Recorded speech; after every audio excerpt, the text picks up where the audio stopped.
saya akan mempresentasikan atau mendesimasikan rencana tindak lanjut inovasi pembelajaran melalui sport education model atau disingkat dengan SEM. Di sini itu latar belakang masalahnya yaitu dalam memberikan pengalaman belajar yang mirip dengan situasi yang sesungguhnya. Di sini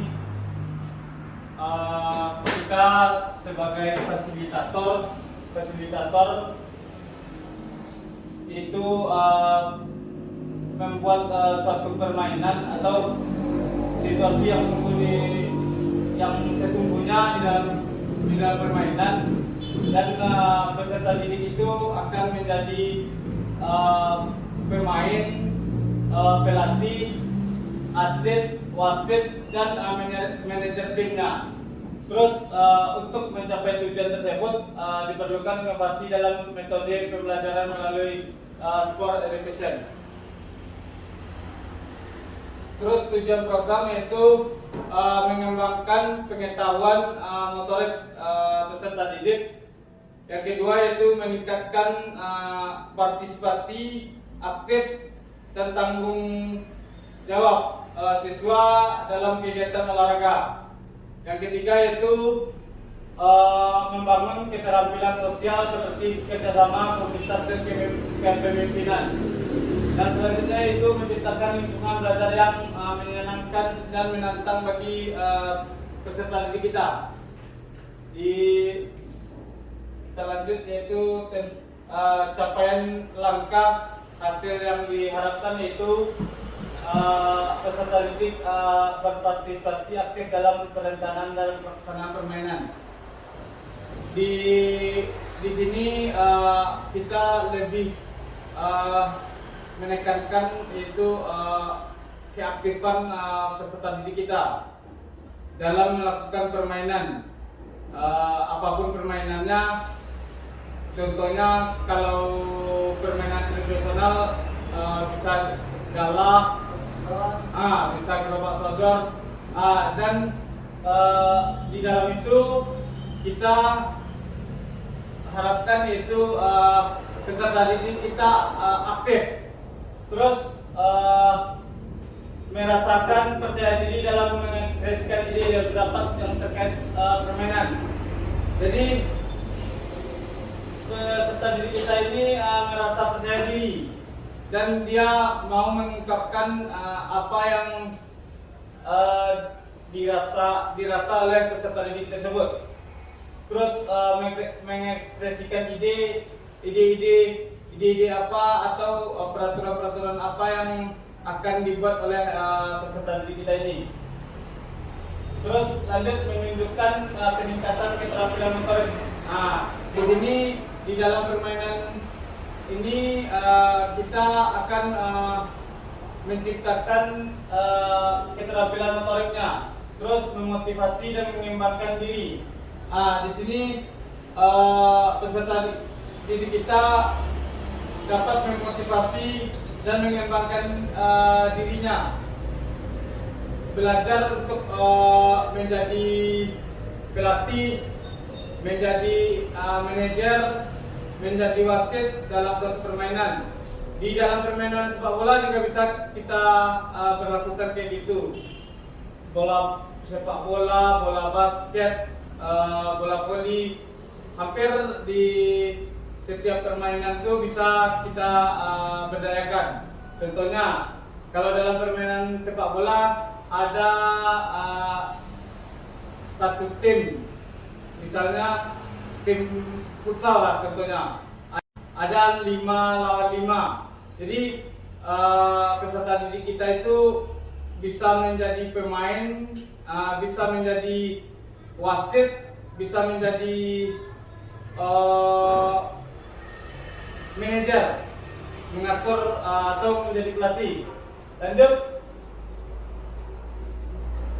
ke capaian dan harapan, yaitu menciptakan lingkungan belajar yang kondusif dan pengembangan peserta didik. Terus yang selanjutnya memfasilitasi peserta didik untuk mengambil keputusan yang bertanggung jawab. Di sini kita belajar anak-anak didik kita belajar untuk mengambil keputusan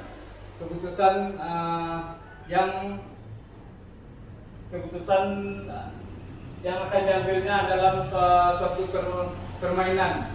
Misalnya lanjut, yaitu memberikan umpan balik dan kontribusi untuk meningkatkan kinerja peserta didik. Kita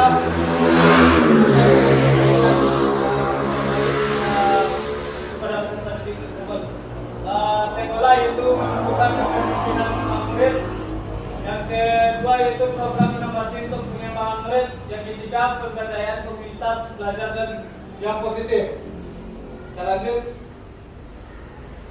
Hasil yang diharapkan yaitu meningkatkan keterlibatan peserta didik,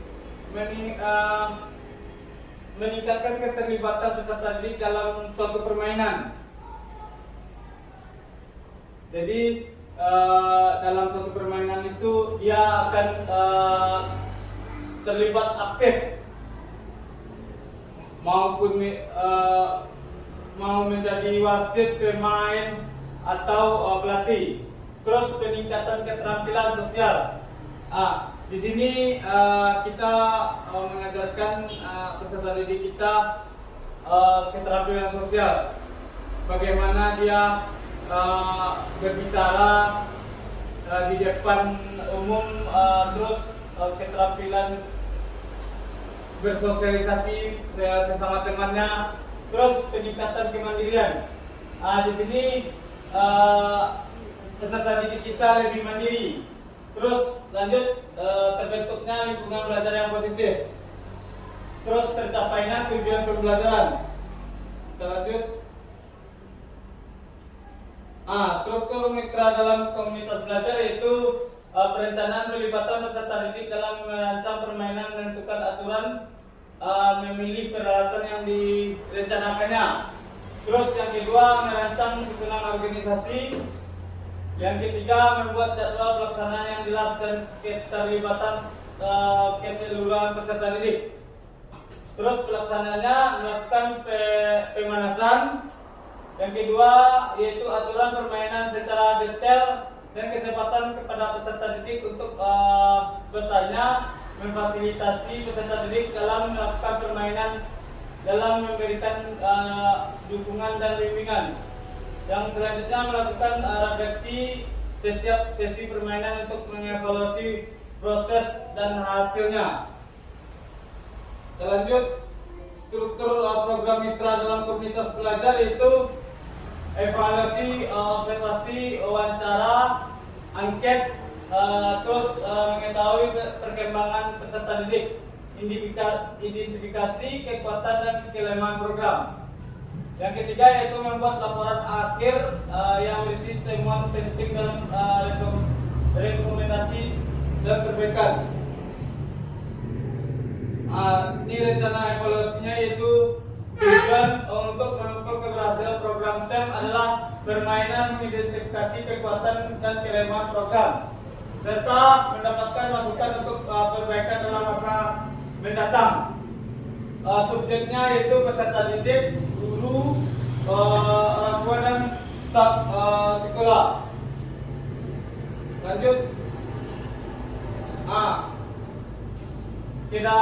Kendala itu padatnya jadwal sekolah dalam menyesuaikan pelaksanaan kegiatan ini. Yang kedua yaitu pelaksanaan kegiatan yang masih memperhitungkan kesetaraan gender.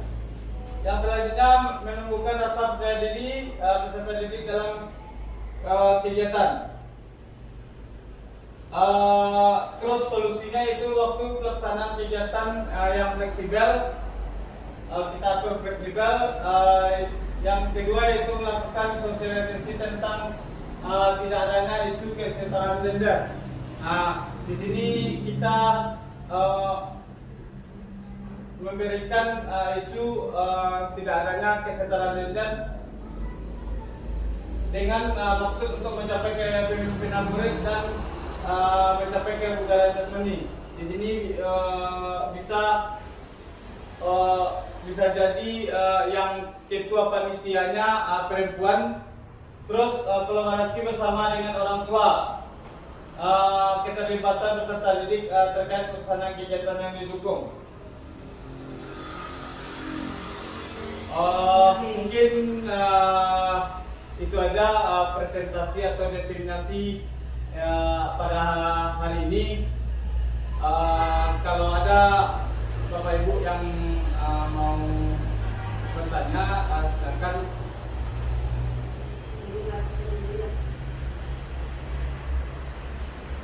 Tidak ada.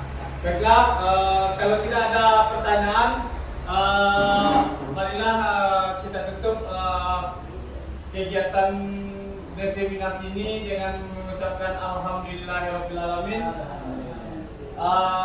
Saya sebagai narasumber, kalau ada salah dan nyangka saya mohon maaf. Assalamualaikum warahmatullahi wabarakatuh.